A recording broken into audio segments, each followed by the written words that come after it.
Tapes and Scowls, a podcast where two friends review every single movie they watch. Boy, oh boy, there's no segue here. Yes. 2022. Yeah. The remake of Matilda. Oh, Yeah. she was a vampire, right? She has powers. Watch this on 1/6/2023. It is 1 hour and 57 minutes, and they went ahead and made this one a musical. Oh, Yes. okay. It was directed by Matthew Warchus, starring Emma Thompson, Alicia Weir, and Lashana Lynch. Your movie summary: Matilda lives with her brother and parents who are unappreciative of her. She utilizes her telekinetic abilities to settle the score after her principal brutally tortures her with the help of her kind-hearted teacher. So same basic premise here.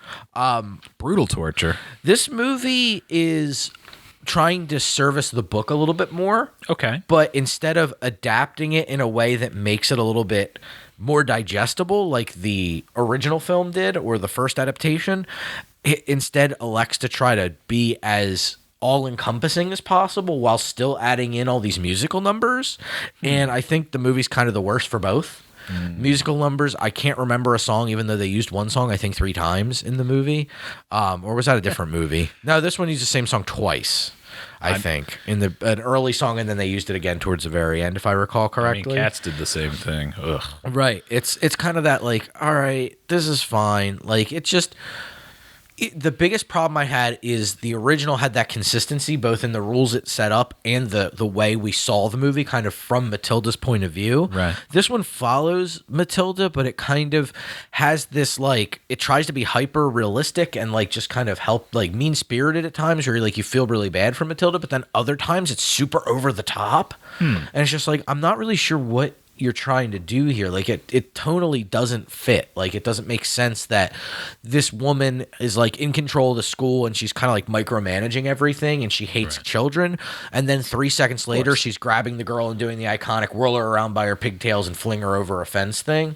It's like that doesn't work in this world. In this world that physically can't happen. Right. Like you tried to make it establish a set of rules that Matilda has these powers and that's the way of it. Like that's it.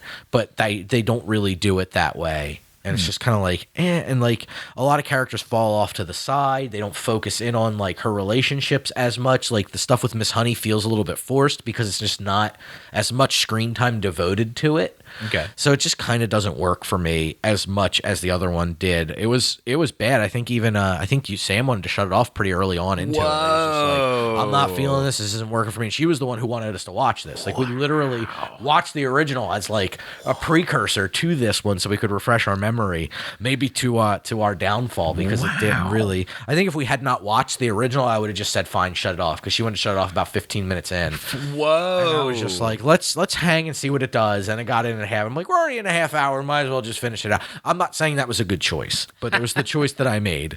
IMDb gives it a 7.1 out of 10. Okay.